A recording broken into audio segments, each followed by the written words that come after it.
네, 영국에서 발행되는 이코노미스트는 200년 가까운 역사를 가진 자본주의의 상징적인 주간지죠. 격전 높은 논조와 문체로 유명합니다.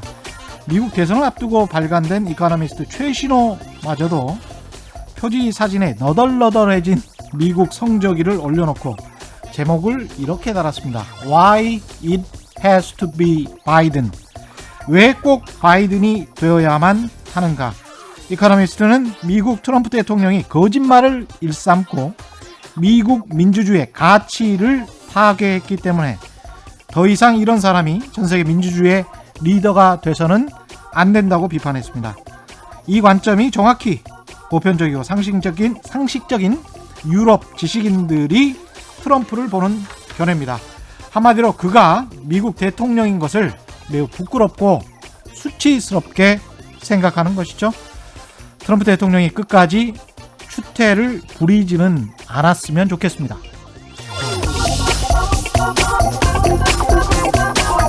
네, 안녕하십니까. 세상에 이익이 되는 방송 최경련의 경제쇼 출발합니다. 저는 진실탐사 엔터테이너 최경련입니다. 유튜브 오늘도 함께 갑시다.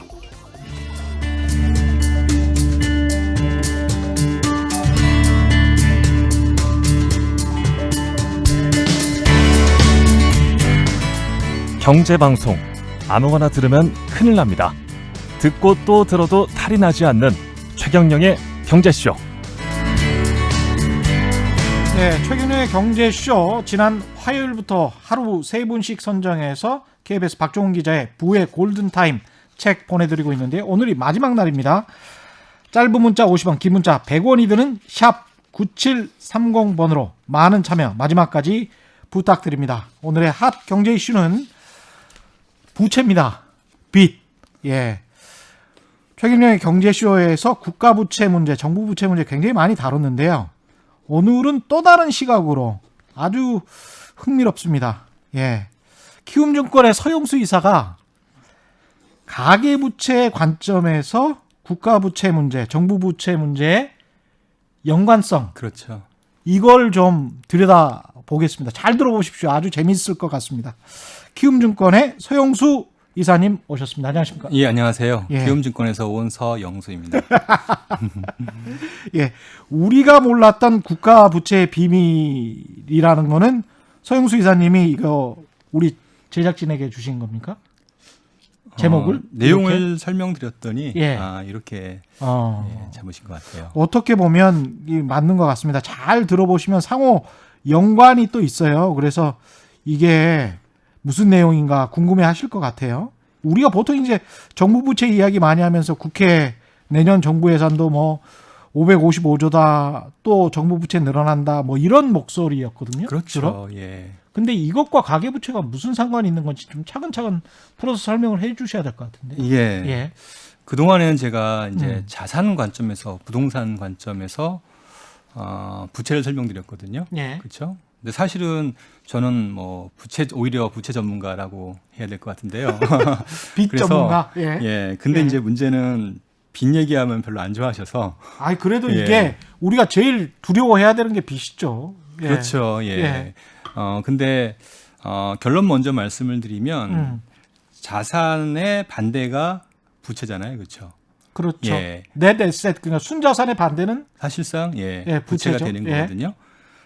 또 이 부채에서 사실 보면은 정부 부채와 가계 부채가 있는데 예. 이게 사실은 결과론적으로 본다면 다 연결되어 있다는 거예요. 그래서 가계 부채 증가가 이게 가계 부채 증가만으로 끝나는 게 아니라 예. 결과론적으로 본다라면 다시 정부 부채로 연결될 수밖에 없고요. 정부 부채로 막 연결될 수밖에 없다. 그게 그래서 이거를 예. 같이 한꺼번에 봐야 되는 부분이지 이걸 따로따로 보면 안 된다는 거예요. 큰 그림에서의 부채 문제를 지금 이야기하시려고 하는 거예요. 그렇죠. 예. 예. 우선은 이제 스타트를 할 때 시작할 때 우리가 생각해야 될 거는 이겁니다. 예. 어떤 정부든 대부분의 정부는 특히 한국 같은 경우에는 단임 정부잖아요. 그래서 정부의 어떤 그런 정책 목표의 핵심이 결국에는 경기 부양, 경제 성장률을 올리는 거예요. 5년 안에. 5년 안에요. 예. 근데 아시겠지만은 경제가 고도화되어 있단 말입니다. 그래서 정부의 정책으로 5년 안에 이 경제 성장률을 구조적으로 올린다는 거는 사실은 불가능에 가까운 그러니까 정책이라 30년 볼수 전하고는 있어요. 전혀 다른 환경이죠. 지금. 그렇죠. 거의 불가능해졌죠. 그렇죠. 예, 세계 경제 하에 놓여 있고 수출 부전도가 너무 크고 그렇죠. 그렇기 때문에 정부가 할 수 있는 여지가 예. 별로 별로 없죠. 없습니다. 이건 우리나라만의 문제가 아니라 예. 거의 대부분 선진국이 같이 직면해 있는 문제입니다. 예. 그러면 경기는 부양해야겠고, 음. 예, 그렇다면 해결할 수 있는 방법은 현재보다 미래의 소득을 아. 예, 이용해서 예, 현재 소비를 덜 늘리는 방법이죠. 이거를 빚이죠, 그게. 이거를 부채라고 합니다. 그러니까 현재 소득을 늘릴 방법이 없으니 그렇죠. 지금 예. 당장 예, 미래 소득을 당겨와서 그렇죠. 예, 미래 소득을 담보로 예. 이제 현재 소비를 늘리는 거예요. 현재 소득보다. 현재 소득보다 예. 예. 이게 빚이에요. 그렇죠. 예. 예. 근데 음. 주체가 정부가 되면 정부 부채고 예. 예. 민간이 되면 특히 가계가 되면 가계 부채가 되는 거죠. 아, 그렇죠. 예. 여기까지는 뭐 다 이해하셨죠? 예. 이제 여기서 이제 어. 이제 시작이라고 볼 수 있고요. 예. 그래서 음. 그 다음에 이런 문제가 이제 발생합니다. 대부분의 선진국들은 초기에는 예. 이제 아무래도 민간 부채를 많이 이용하려고 해요. 왜냐하면 선진국 초기라는 거는 어떤 단계를 말씀하시는 그러니까 이제 예를 선진국의 들자면. 예를 들어서 2008년 금융위기 이전이죠. 2000년대 예. 마찬가지 예. 대부분의 선진 국가들이 정부 부채를 이용하는 게 상당히 이제 부담스러워합니다. 왜냐하면 아무래도 국회 동의를 얻어야 되고 예. 여러 가지 이제 문제들이 있다 보니까 예. 가장 손쉬운 게 뭐냐면 민간 부채를 이용하는 거죠. 민간 아. 부채를 이용하는 방법은 자연스럽게 이제 자산 가격을 올려서 사람들이 부동산에 대한 수요를 늘려서 소비를 늘리게 하는 거죠. 예. 그렇게 해서 당연히 이제 경기도 살리고요. 예. 예, 이런 식의 방식으로 이제 일반적으로 이제 경기 부양을 하는 거죠.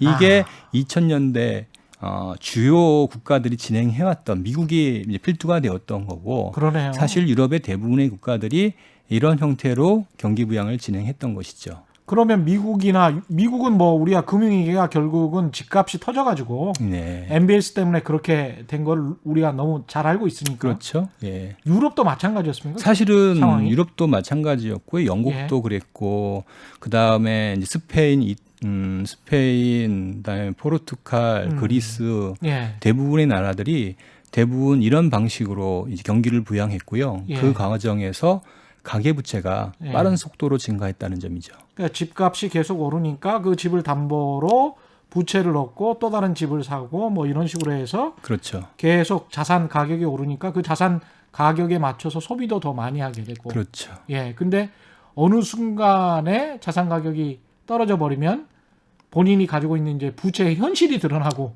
그렇죠. 예. 문제는 그런 거죠. 자산이라는 거는 재화가 아니라 자산이라면은 일정 구간을 이제 넘어서게 되면 그 자가 발전한다고 하죠. 예. 스스로 가격이 더 오르면서 버블 국면에 진입하게 되는 거죠. 근데 그때부터는 뭐 인간이 제어할 수가 없지 않습니까? 그렇죠. 제어할 예. 수가 없는 거고요. 여기서 이제 문제가 두 가지가 발생하는데 첫 번째로는 거기에 잘 편승한 사람과 그렇지 못한 사람이 나눠지겠죠. 초기에 들어간 사람. 그렇죠. 버블 초기 국면에. 예.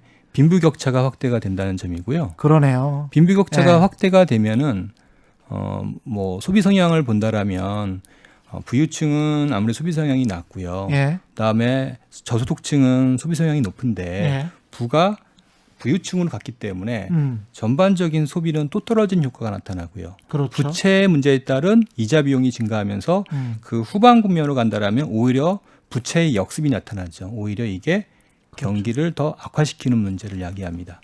그러면 이걸 또 어떻게 하냐면은 또다시 부채를 통해서 부채를 더 많이 늘려서 예, 경기를 살릴 수밖에 없는 그래서 부채의 악순환의 구조를 띠게 됩니다.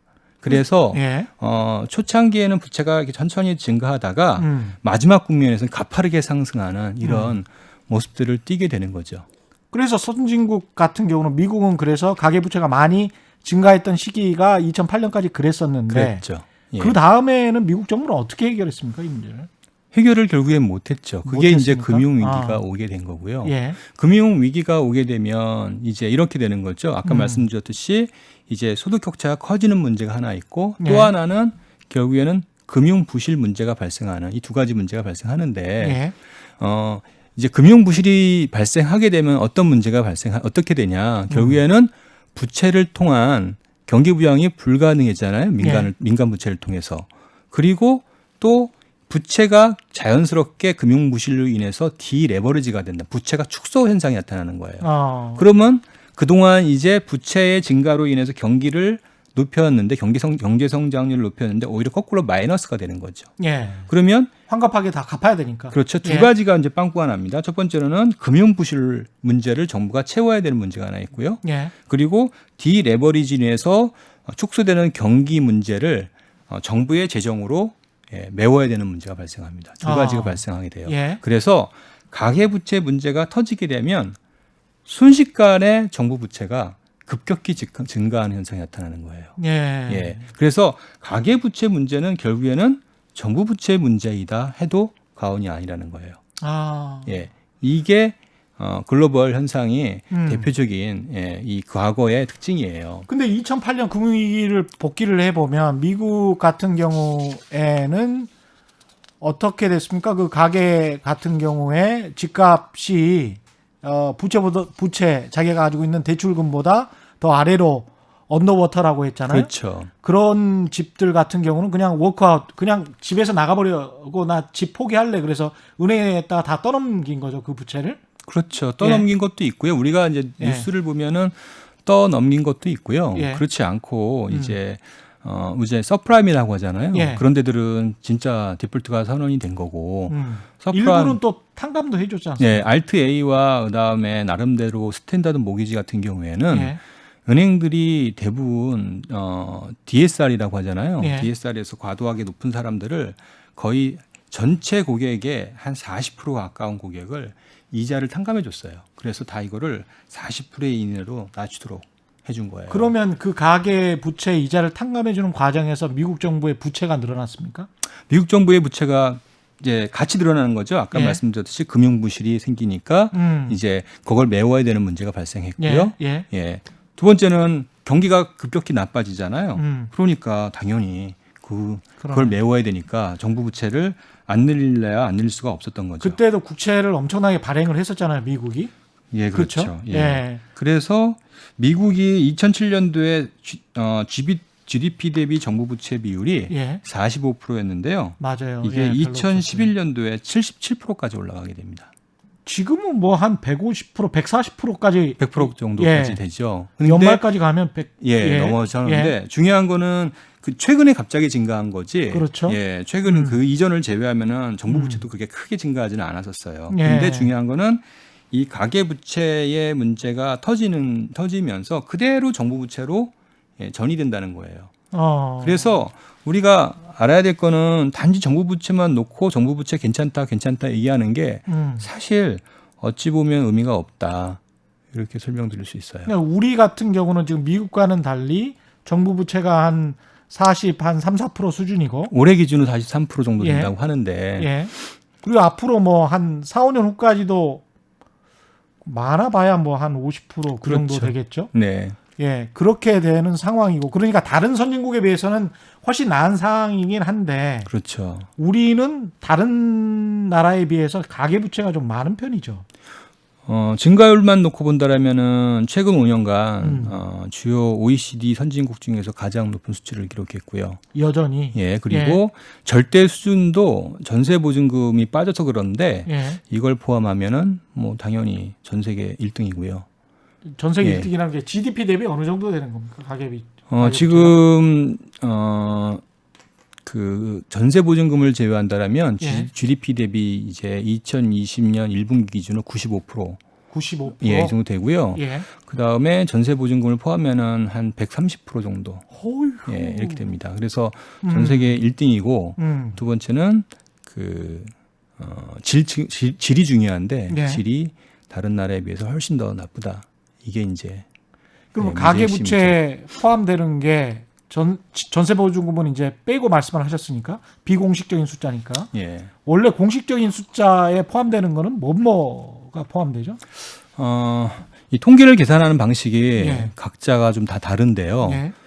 참 이게 구조적인 문제의 원인이다 저는 생각하는데 어쨌든 가계 신용이라고 한다라면 일반적인 가계 대출, 예. 그다음에 뭐 신용, 판매 이 정도의 부채를 말하는 거고요. 신용 환매라는 건 우리가 카드 쓴 거. 그렇죠. 예, 예. 그걸 말하는 거고요. 예.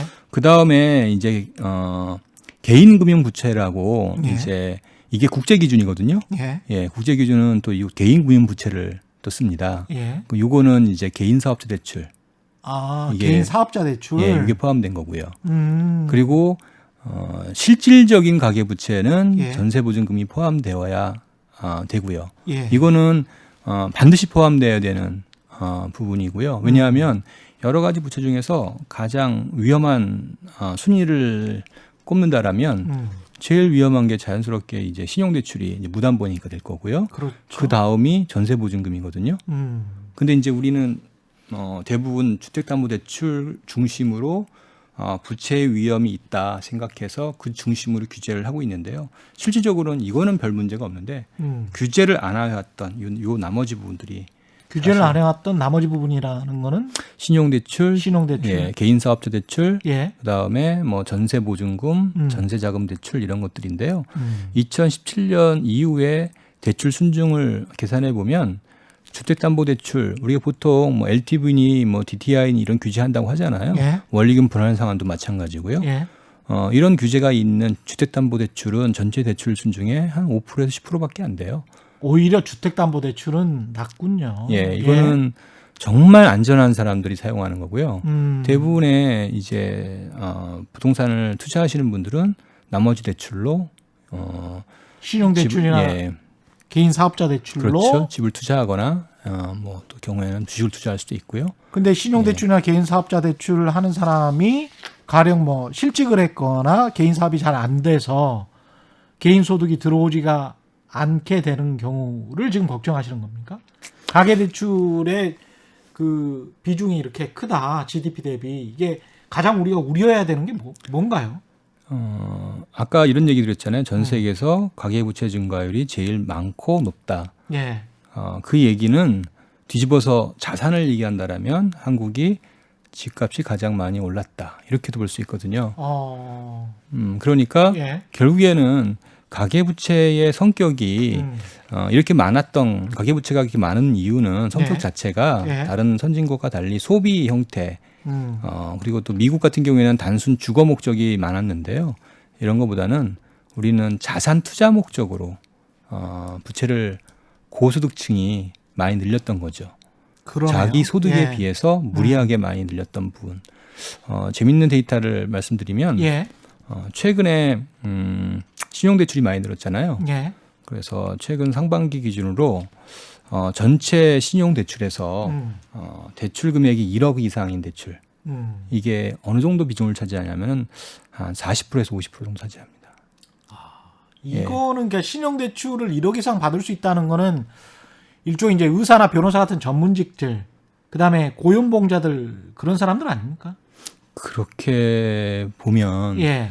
뭐 그런 사람들이 그렇게 많지는 않을 거 아니에요. 예. 특정 군들은 그게 아니라 은행들이 대출 한도를 경쟁으로 인해서 상당히 많이 늘려왔던 것이다. 이렇게 보는 게 맞지 않을까요? 아, 그래요? 예, 그래서 보통 보면은 서울 기준으로 가계의 평균 소득이 보면 대략 한 연봉이 한 6천만 원 되거든요. 예. 근데 6천만 원인데 은행이 최대 1억 시천까지 해주고 있으니까 소득의 2배까지 해주고 있으니까 예. 그러면 당연히 이 정도의 숫자가 나오는 거는 우리가 예상할 수 있어야죠.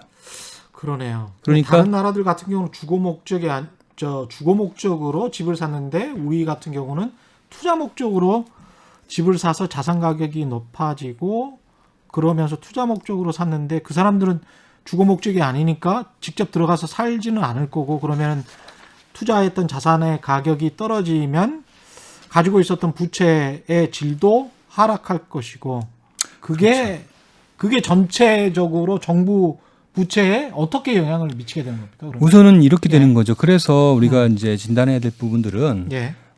집값이 이제 대부분 부채가 집 투자에 사용되었다라면 예. 결국에는 집값에 의해서 음. 부채의 부실화 가능성도 우리가 생각할 수밖에 없는 거죠. 어. 그러니까 자기의 소득에 의해서 소득의 범위 내에서 부채가 만들어진 게 아니라 예. 대부분 자산을 담보로 의해서 부채가 발생했기 때문에 예. 자산 가격이 떨어지면 담보 가치가 떨어질 수밖에 떨어질 없고 수밖에 없죠. 그 과정에서 은행들은 대출을 회수할 수밖에 없는 이런 문제가 발생하는 거죠. 그래서 근본적으로 한국의 부채 문제는 다른 소득의 문제가 아니라 예. 사실은 자산의 문제입니다. 부동산의 문제입니다. 그래서 부동산의 가격이 이제 급락하냐 또는 뭐 어떤 형태의 샥을 발생하냐 예. 이 부분이 부채의 리스크를 결정짓는다 이렇게 보시면 되고요.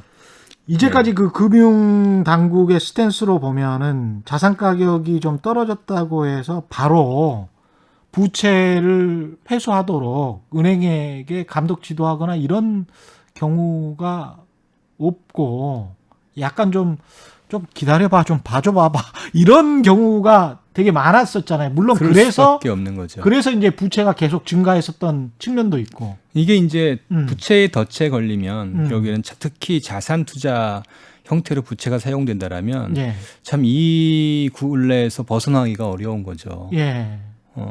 이 부채를 좀만 줄이게 되면 이제 디레버리지가 되는 거 아니에요? 부채가 줄어들잖아요. 아까 말씀하신 예. 이러면 뭐 부실이 바로 발생하는 이런 문제가 있는데 그럼 전체적으로 국내 소비도 줄어들 것이고 당연히 소비도 줄고요. 경기 침체가 올 것이고. 심각한 경기 침체가 올 수밖에 없고요. 예. 그러니 정부 입장에서는 그 집값 정상화 우리 얘기하잖아요. 이게 부담스러울 수밖에 없는 정부 입장에서는. 그러니까 예. 정부가 집값을 잡는다고 말을 했지만 거시경제 특히 금융이라는 측면, 그렇죠. 은행 보호라는 측면에서 봤을 때는 이거를 자산 가격이 계속 올라가는 것을 불안한 마음으로 아유 너무 올라가면 안 되는데 그렇게 바라만 볼 수밖에 없다 이런 말씀이신 거네요. 그렇죠. 또 하나 예. 이제 사실 아마 이 부분은 대부분이 모르시는 부분일 거예요. 예. 사실 여기서 또 하나의 이제 우리가 숨겨진 예. 리스크가 있는데요. 예. 이 부분은 뭐냐면은 우리가 이제 전세자금 대출 예. 받잖아요. 예. 지금 110조 정도 되는데 전세자금 대출 110조 이게 어떻게 되는 거냐면 전세 자금 대출액이 110조. 예. 예. 근데 누가 가만 보면은 은행이 리스크를 지는 게 아니라요. 이거를 주택금융공사, 서울보증보험 이런 데서 보증을 하죠. 아 맞다. 예. 예. 그러면 거기서 전세가 보증을 해요. 그렇죠. 예. 전세가 문제가 되면 예. 이런 주택금융공사나 서울보증보험이 문제가 될 수 있겠죠. 근데 거기는 공기관 아니에요. 예, 그러니까 제가 좀만 더 예. 들어보시죠. 그다음에 또 하나 지금 결국에는 부동산 시장이 안 좋아진다. 그렇게 된다라면 또 하나 우리가 이제 생각해야 될 게 그 분양 이후에 사업이 진행되는 이 사업장들이 있을 거예요. 그렇죠. 예, 뭐 서울과 같은 좋은 사업장이야 경기가 나빠도 잘 분양이 되고 그 다음에 다 해소가 될 텐데. 예. 이제 지역이 나쁘거나 예. 이런데 특히나 한국은 사실 절대적인 주택 공급량은 예. 가구보다 많거든요. 그래서 그래서 조금만 경기가 나쁘잖아요. 바로 공급 과잉 문제가 노출돼요. 예. 예. 그렇게 되면은 바로 어떤 문제가 발생하냐면 그동안 진행하는 사업장이 사고가 발생하는 문제가 발생해요. 사고라는 건 어떤 사고? 그러니까 사업이 이제 중단되는 중단되거나. 거죠. 예. 돈이 그러니까 결국에는 건설사가 자금이 부족한 상태가 발생하거나. 예. 예. 이럴 때 이제 필요한 게 이제 건설사 시행 보증 이런 것들을 하거든요. 그걸 누가 하냐? 허그를 하고 있죠. 허그가 하죠. 예. 이런 데서 보증하죠. 그것 그것 또한 공공기관. 공공기관이죠. 예. 그래서 이런 공공기관이 지금 다 이게 국토부 산하인가요? 어떤 거는 기재부 산하. 금융이 국토부 이런 예. 식인데요. 그래서 이런 금융기관이 사실상 정부 투자기관이잖아요. 정부 투자기관으로서 사실상 정부가 책임을 져야 되는 부분들이거든요. 예. 그러면은 우리가 알아야 될 거는 음. 이런 회사들이 보증한 규모, 대출한 규모를 파악할 필요가 있을 텐데 요 규모가 정부 부채보다 많아요. 요 규모가 정부 부채보다 많아요? 예. 그래서 예, 지금 말씀하신 게 주택금융공사, 보증보험공사 말씀하셨나요? 네. 그 다음에 호그 말씀하셨죠? 그렇죠. 이렇게 이런 회사들이 보증한 또는 대출해준 잔액이 예. 정부 부채보다 더 큽니다. 정부 부채가 우리 GDP 대비 한 42% 정도 됩니다. 42%. 2019년 말 기준으로. 와. 예. 근데 대단하네. 이거는 이제 전세자금 대출 보증한 주택금융공사 데이터를 제가 확실하게 파악을 못해서 그런데 예. 그것까지 포함하게 되면 예. 아마 한 50% 넘겠죠. 그러면 결국 두 번째 만약에 전세 시장이 안 좋아지거나 자산 가격이 빠지거나 또는 과거처럼 건설사들이 부도가 나서 뭐 시공하던 거를 멈추거나 뭐 이런 상황이 과거 이제 IMF 직후에 일어났던 상황들인데 그런 상황이 되면 그러면 은행이 부도가 나는 게 아니고 그렇죠.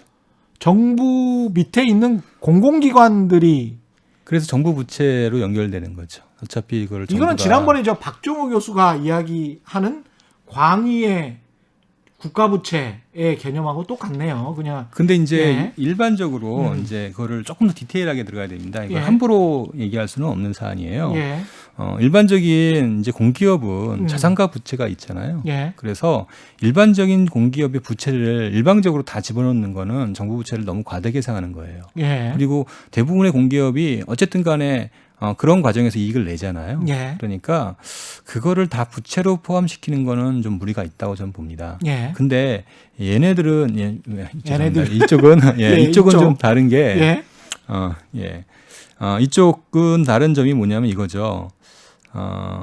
중요한 거는 이 제가 보증 규모를 말씀을 드렸잖아요. 예. 그러면 중요한 건 사실상 금융회사니까 자기 자본으로 그 리스크를 얼만큼 감내할 수 있냐. 그러네요. 이게 중요하거든요. 은행처럼 자기 자본 무슨 뭐 비율이라는 비율 같은 게 있어야 될 거 아니에요. 그렇죠. 예. 예, 근데 이제 이 회사의 평균 예. 이제 자산 대 부채 배율이라거든요. 자산 부채 비율. 예. 이게 이제 우리 BIS 자기자본 비율 계산하는 기본 산식이에요. 예. 레버리지 비율이라고도 하고요. 예, 단순하게 이제 자산과 부채의 관계. 예, 이게 은행이 대략 한 10배 정도 되거든요. 자산과 부채의 이 배수가. 자산이 10배가 더 많다. 예. 자기 자본이 있으면 자기 자본이 있고 자산이 있으면 예. 요거의 배수가 한 10배 정도 돼요. 예. 은행이. 그런데요? 근데 이제 여기가 한 60배 정도 되니까요. 60배? 예. 그러니까 기본적으로 어떤 문제가 생기면 예. 이거는 이제 자기 자본으로 감내할 수 없는 거죠. 그러니까 그 자산이라는 것은 사실은 여기서 말하는 자산은 총 자산이기 때문에 부채가 엄청나게 많이 포함되어 있는 그렇죠. 예. 그 예. 60배 안에 60배. 예. 그러니까 자기 자본 대비 총 자산이 60배가 된다. 60배가 되는 거예요. 그러니까 그러니까 현실적으로 본다라면 우리가 금융회사라고 본다라면 이거는 어떤 문제가 생기면 자체의 자본으로 자체의 능력으로 이런 리스크를 수용할 수 없다는 뜻이 되는 거거든요. 그러네요. 다시 말하면 예. 어떤 부동산 가격이 하락으로 인해서 음. 어떤 리스크가 발생하고 금융 부실화가 진행된다. 예. 이렇게 된다면 고스란히 그 부채는 정부 부채로 연결될 수밖에 없다는 거예요. 한 몸이네. 그러면 예. 그 자산 시장의 변동성과 정부 부채가 급격히 늘어날 수 있는 가능성은 한 몸이네요. 이거는 금융위가 분명히 알고 있겠네요. 이런 상황을. 이거는 뭐 IMF에서 지적한 사항이고요. 그래서 사실은 예. 뭐 이 문제를 그러니까 제가 이제 조금 안타까운 게 기재부에서 재정 준칙을 얘기하잖아요. 예. 그게 아니라 사실은 지금 재정 준칙을 얘기해야 될 게 아니라 재정 준칙은 정부 부채에 관한 겁니다. 그렇죠. 정부 예산에 관한 것. 예. 정부 부채를 일정 수준 이내에서는 못 늘리겠다라는 뜻이잖아요. 그렇죠. 예. 예. 근데 그렇다라면 가계 부채도 일정 수준 이상은 못 늘리겠다라고 같이 얘기해야 되는 거예요. 예. 아. 그게 연결되어 있기 때문에 예. 외국 같은 경우에 가계부채도 일정 수준으로 못 늘리겠다. 이런 이유 때문에. 그렇죠. 왜냐하면 어차피 정부 부채로 돌아올 것이고 그렇죠. 그리고 정부 부채로 돌아오면 이게 공공의 부채가 돼버리기 때문에 당신들 세금으로 갚아야 된다. 이런 이제 문제가 되는 거잖아요. 이런 문제가 발생을 합니다. 예. 그러면 자산가들의 부채 때문에 또는 아까 말씀하신 것처럼 투자 목적의 자산가들이 거기에는 또 많이 있을 거란 말이죠. 그렇죠. 예. 투자 목적의 자산가들의 빚 때문에 그 빚 탕감 또는 청산을 위해서 정부가 부채를 더 많이 지게 되는 상황. 그게 다시 공공부채로 돌아가고 그리고 일반 국민이 세금을 내야 되는 그런 상황이 자연스럽게 오는 거죠. 그 상황이 오면. 그러다 보니까 지금 상황에서는 예. 그 리스크를 아무도 책임지기 싫어하는 거고 그러니 그 말을 꺼내는 것조차 싫어하겠습니다. 그럴 수밖에 없을 거예요. 그래서 예. 부동산 얘기하면 예. 여러 가지 최근에 이제 DSR을 얘기하고 뭐 이렇게 가계부채를 조금 더 이제 구조조정하려고 하는데 가만 보면 대단히 소극적이잖아요. 예. 소극적일 수밖에 없는 게 사실 이면에는 이런 것들이 다 있기 때문에 그러네요. 참 쉽게 결정하기 어려운 사안이다 말씀을 좀 드립니다. 외국 같은 경우 선진국 아까 말씀하셨지만 선진국 정부 부채가 급증을 하고 그렇죠. 가계 부채는 상대적으로 안정적인 이유가 그렇죠. 그러면 외국은 선진국들은 이 가계 부채에 관해서 명확하게 그렇게 어떤 가이드라인이나 뭐가 있습니까? 네, 우선은 이제 미국을 좀 예를 들어보자고요. 예. 우리가 이제 2008년 금융위기를 겪은 미국의 경우에 예. 이래서는 안 되겠다. 결국에는 가계부채를 통한 경기 부양이 음. 모두에게 이제 피해가 된다라는 생각을 했던 거예요. 특히 미래 세대에게 그렇죠. 피해가 된다는 생각이잖아요. 예. 그럼 어찌 보면은 세대 간의 갈등 문제가 된다고요. 음. 그러면 세대 간의 갈등이라는 건 결국에는 정치 문제가 되는 거잖아요. 예. 그래서 결국에는 이 위기 이후에 이제 도드 프랭크법이라는 법에 예. 아예 가계가 부채를 이용해서 집을 투자하는 거 이걸 자체를 법률에 한도를 정한 거예요. 그래서 다시 한 번만 말씀해 주세요. 예. 가계가 그 빚을 내는 거에 대한 예. 일정 수준의 한도를 정해서 그 예. 이상은 못하게 아예 법률로 적어둔 거예요. 미국 사회주의네. 우리 방식으로 이제 만약에 이야기를 하자면 예. 도둑 프랭크 법안이 그렇게 강력하군요. 예. 예. 어찌 보면 이게 모럴 해저드일 수도 있거든요. 왜냐하면 예. 우리가 미래 세대의 허락 없이 예. 미래의 소득을 우리가 지금 땡겨 쓰는 거잖아요. 예. 예. 그러니까 그렇죠. 어찌 예. 보면 이거는 엄청난 도덕적 해이거든요. 예. 당연히 그렇다라면 이거를 짊어져야 될 미래 세대 입장에서는 반발할 수밖에 없는 거고요. 이거는 중요한 이 정치적 의사결정이라고 봐야 되는 부분들이고요. 그러면 그 조항은 마치 기재부가 최근에 발표한 재정 준칙처럼 그렇죠. 가계 부채 준칙 같은 거네요. 그런 겁니다. 그래서 뭐 60% 이상은 안 된다. 전체 자기가 가지고 있는 뭐 그래서 DSR 기준으로 예. 44% 적격 대출 경우에는 그거밖에 안 되는 거고요. 여기에는 미국 같은 경우에? 요 또 하나 알아야 DSR 기준이라는 건 한 번 더 설명을 해주세요. 총 부채 상환 능력 비율이라고 합니다. 예. 그래서 자기의 이제 원리금 상환액이잖아요. 예. 원리금 상환액을 일종의 이제 소비의 개념으로 접근하는 거예요. 예. 집은 어차피 20년, 30년 살 거니 내가 이 집을 소비하는 데 대한 비용을 원금과 이자라고 원금까지 포함해서 원금과 이자, 예. 그 다음에 기타 관리비 이런 것들을 다 포함시켜서 기타 관리비까지 다 포함됩니다. 예. 그래서 이 비용이 전체 내 연간 소득의 44%를 넘지 말라는 거예요. 뭐 1억을 버는 사람이다. 간단하게 계산하기 그렇죠? 위해서. 예. 그러면 4,400 만 원. 근데 미국의 경우에 보면은 관리비니 여러 가지 뭐 HOA라든지 예. 멜로디 텍스라든지 이런 다양한 텍스들이 있거든요. 예. 그거 다 포함되어 있는 거니까 실질적으로는 계산하면 뭐 30%대 중후반 나올 겁니다. 그러면은 자기가 소득 내에서 예. 딱 소득에서 그 자기가 빚을 낼 수 있는 범위가 딱 정해질 수밖에 없는 거고요.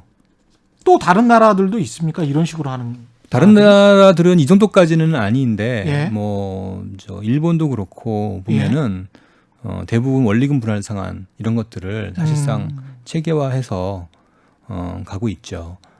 중요한 거는 예. 여기에 이제 원리금 분할 상환인데요.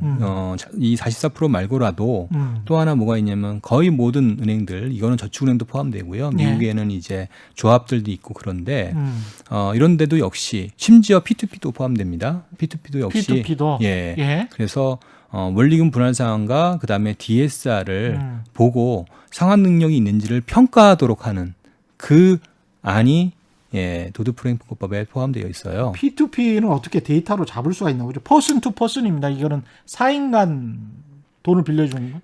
예, 아니 예. 근데 P2P는 예. 4인 간이라고 하기보다는 이제 플랫폼 회사가 플랫폼 회사가, 그렇죠. 대출을 해주는데 그 뒤에 그 법적인 행위 있잖아요. 그렇죠. 이거는 은행이 낍니다. 근데 그래서 그거에 관련된 옛날에 물론 우리 그 왜 P2P 한다고 해서 뭐 이상한 은행들 많았었잖아요, 우리나라에. 그렇죠. 예. 그거 말고 이제 한국 같은 경우에도 이제 P2P가 있으면 예. 전북은행이 이제 좀 스폰해주면서 그 실무적인 부분들을 대신해주는 게 있거든요. 예. 그런 식으로 하면서 이런 문제들을 체크하는 거죠. 그래서 기본적으로 뭐 랜딩 클럽이라든지 이런 데 들어가 보면은 예, 보시면은 실제 DSR 그다음에 원리금 분할 상환 100% 예, 이게 다 되어 있습니다. 근데 그럼에도 불구하고 지난번에 이제 홍춘욱 박사가 그런 이야기를 좀 했었는데 네.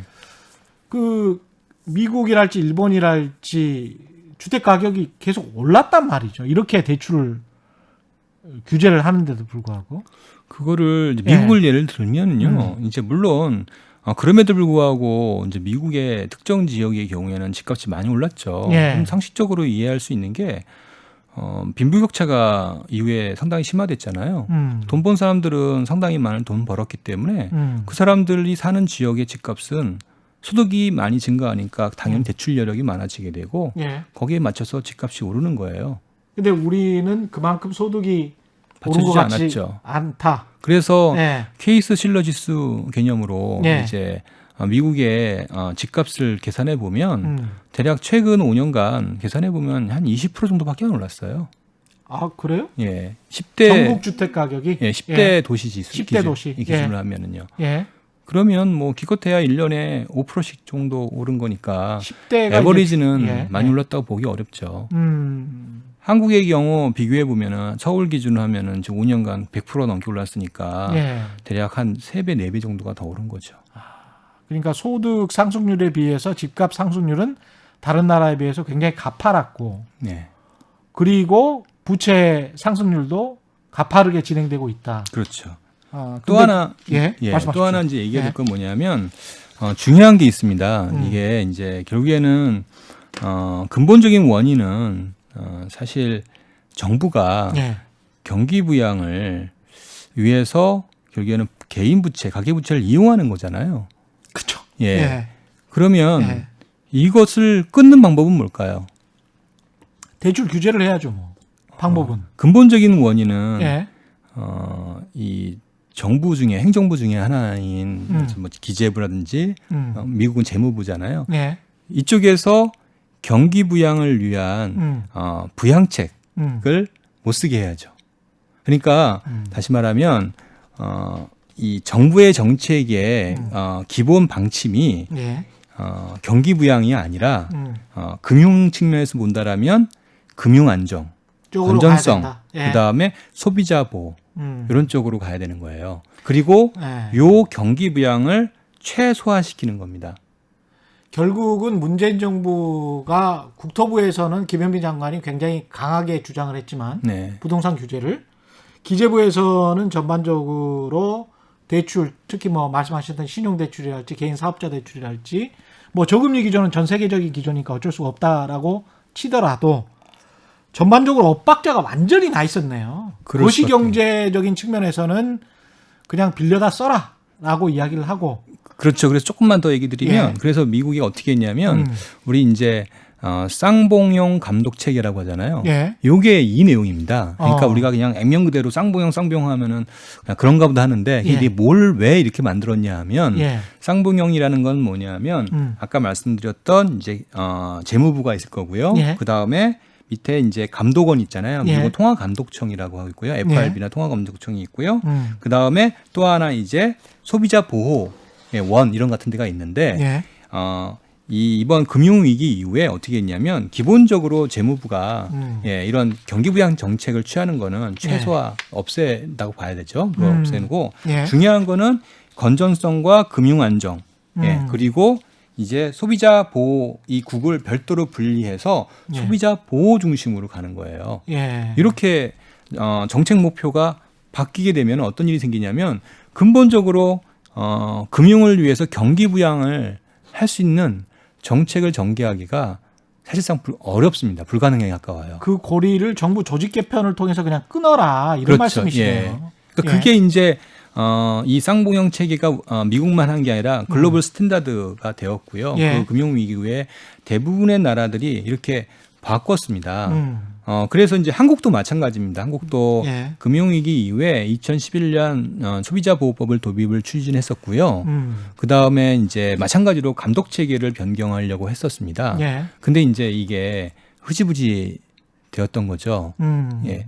그리고 이제 정부는 또다시 이제 뭐 가계부채를 이용한 경기부양을 선택을 했던 거고요. 그게 이제 2014년 이제 박근혜 정부에서 진행된 것들이고요. 근데 그게 계속 그냥 왔던 거네. 속으로는 그냥 계속 진행됐던 거고. 그렇죠. 겉으로는 국토부 정책은 부동산 규제, 재건축 규제 정책을 표면적으로는 내세웠던 것이고. 그래서 예. 재밌는 건 뭐냐면 문재인 정부가 출범하면서 금융 정책의 핵심 공약 중에 하나가 뭐였냐면 예. 이 쌍봉형 체계였어요. 아. 예. 그러니까 다시 말하면 경기 부양을 하는 데 있어서 예. 금융을 사용하지 않겠다는 내용이었거든요. 그래서 이거를 맞다. 입안한 분이 누구냐, 이걸 만든 분이 누구냐면 예. 윤석헌 현재 금융감독원장이에요. 아. 예. 근데 결국에는 이 정부 역시 경기에 매달리다 보니까 그리고 부채에 대한 위험성 이런 것들에 대해서 정말 절실하지 않은 거죠. 미룰 수밖에 없는 그런 유혹에 빠지는 거네요. 그렇죠. 예. 그러다 보니까 결국에는 이전 정부와 같은 길을 가게 된 거고 지금 가계 부채가 더 많이 증가하는 이런 현상이 나타난 거죠. 아니 근데 그 이런 질문을 하시는 분들도 있을 것 같아요. 미국 이야기 때 미국 같은 경우는 뭐 그 기본적으로 한 집값의 10%만 있으면 나머지 한 90%는 나눠서 낼 수 있다, 살 수 있다. 그래서 대출이 굉장히 좀 용이하다 이렇게 알고 있었는데 상식적으로 지금 아까 말씀하셨던 뭐 44%밖에 안 된다 DSR 그게 도드 프랭크 법안 이후에 그렇게 다 바뀌어 버린 겁니까? 그렇죠, 예. 그렇군요. 예전에도 그렇게 했지만 예. 법제화하지는 않았던 거죠. 금융기관들이 알아서 예. 하도록 했던 부분들인데 예. 실제 미국의 금융회사들도 경쟁이 붙으니까 예. 잘 안 지키게 되는 거죠. 아. 예, 그래서 뭐 전보론이라든지 여러 가지 그렇죠. 이제 서프라임 대출들을 예. 이자도 옛날에는 원금을 내야 되는데 원금도 안 내고 예. 이자만 내게 되고 여러 가지 이제 대출을 편법을 이용해서 하게 된 거죠. 아니 근데 지금 상황에서도 우리 언론도 그렇고 많은 시민들도 특히 이제 무주택 그 세입자들 같은 경우에 계속 집 가격이 오르다 보니까 아유 대출 받아서라도 집을 사고 싶다. 대출이라도 좀 우리 같은 사람들한테는 좀 많이 할 수 있도록 허용해줘라. 뭐 이렇게 막 볼멘 소리를 하지 않습니까? 그렇죠. 서영수 이사님께서 보시기에는 이게 상당히 위험한 주장인 거네요. 그러면 어떻게 보십니까? 그러니까 집값 그 얘기는 뭐냐면 그 예. 주장을 받아들인다는 얘기는 뭐냐면 정부는 집값을 계속 올리겠다는 뜻이잖아요. 만일에 정부가 집값을 정상화한다. 예. 어느 정도 집값이 과도하게 평가돼서 조정이 필요하다고 판단한다면 예. 집을 못 사게 해야죠. 그래야 그 사람들이 예. 경제적인 피해를 최소화할 수 있는 거 아닌가요?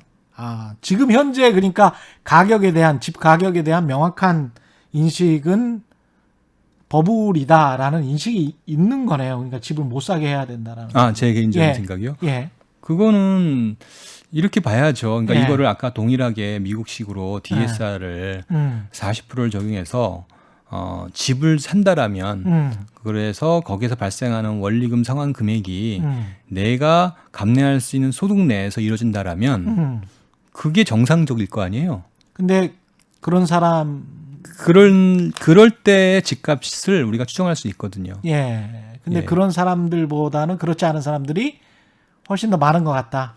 우리가 이제 에버리지 개념으로 계산해 보면 예. 지금 계산은 서울 아파트 기준으로 서울의 평균 임금 기준으로 계산해 보면 예. 한 5억 정도가 정상적인 가격이에요. 서울의 가격은 예. 그럼 나머지는 뭐냐면 결국에는 빚으로 만든 지금 집 값이거든요. 그래서 미래의 소득까지 다 차용해서 네. 빌려서 한 20, 30년 내가 계속 돈을 벌 거니까 이 정도의 자산 가격에 부풀리기는 있어도 돼라는 지금 그런 공통적인 사회 인식하에 그냥 쭉 왔던 겁니까? 우리가 이제 예. 이제 재화의 금융화라는 문제가 있는데요. 예. 혹시 이제 그렇죠. 그 예. 자동차 살 때요. 음. 자동차 살 때 이제 현금 주고 사는 게 있고요. 예. 또 하나 뭐가 있냐면 리스라는 게 있죠. 그렇죠. 예. 미국은 리스가 일반적이잖아요. 예. 리스가 이제 활성화가 되면은 어떤 일이 생기냐면 집값, 그러니까 자동차 값은 중요하지 않습니다. 리스료가 중요합니다. 아. 그렇죠? 리스료에는 뭐가 포함되어 있냐면 감가상각과 그 다음에 이자 비용이 포함되어 있는데요. 예. 근데 보시면 집값이 또는 전세 가격이 빠지지 않고 감가상각보다 더 오른다라면 어떻죠? 이자 비용은 더 줄어들고요. 더군다나 저금리로 인해서 이자 비용은 0이 되는 거예요. 예. 예, 이렇게 되면은 개인 입장에서는 자기 소득에 비해서 뭐 얼마든지 집을 무한대로 살 수 있는 거죠. 이론적으로는요. 아. 예, 그러니까 지금의 집값이 형성되고 있는 거고요. 야. 지금 우리가 걱정해야 됩니까? 어떻게 보세요? 이 이거는 상황을 다시 한번 여쭤볼 수밖에 없는데 제가 지금 이제 이 시점은 예. 걱정해야 되는 시점입니까? 지금 이게 당장 터진다 이런 얘기를 드리는 건 아니고요. 예. 현재 우리의 시스템을 본다라면 그럴 가능성은 대단히 낮아 보이고요. 그거보다는 이런 문제들이 계속 누적되고 있는데 이 구조는 분명히 알아야 된다. 예, 이 문제는 알아야 되고 예. 그리고 어쨌든 이 문제는 조금씩이라도 계속 해결을 해야 된다는 게 제 생각인 거죠. 뭐 어떻게 해야 됩니까? 국내 내수 소비도 죽이지 않으면서 경기 침체도 안 가면서 하려면 그 템포를 슬로우로 페달을 조금씩 밟는 수밖에 없는 겁니까? 아니면 그냥 급브레이크를 밟아야 되는 겁니까? 어떻게 해야 되죠? 예, 마지막으로. 예. 한편으로 보면은 한 번에 구조조정을 하는 게 예. 아픔이 제일 적을 텐데 예. 그거는 아무도 이제 그 리스크를 감내할 수 없을 것 같거든요. 정부도 그렇고 시장의 참여자들도 그렇고 예. 굉장히 두려워할 것 같은데요. 그렇죠. 예. 그러면은 조금씩 나눠야죠, 뭐. 조금씩 예. 페달을 나눠서. 덜 밟아주는 네. 그러니까 내리막길로 가는 것에 대비를 하는. 네, 그렇죠. 예. 그 제도적인 측면에서는 어떻습니까? 그게 이제 결국에는 예. DSR 원리금 분할 상환 제도의 도입이고요. 그거 도입한다고 16년인가 그러지 않았어요? 근데 아직도 지금 그러니까 이제 확실하게 안 되는 겁니까? 도입을 하면 예. 당연히 이게 부채가 줄어들 거고 부채가 줄어들면 또 경기 문제를 고민해야 되니 이 딜레마에서 확실히 정책 당국이 의지를 갖지 않는다면은 또는 네. 청와대에서 의지를 갖지 않는다라면 계속 후순위를 밀리는 거죠. 알겠습니다.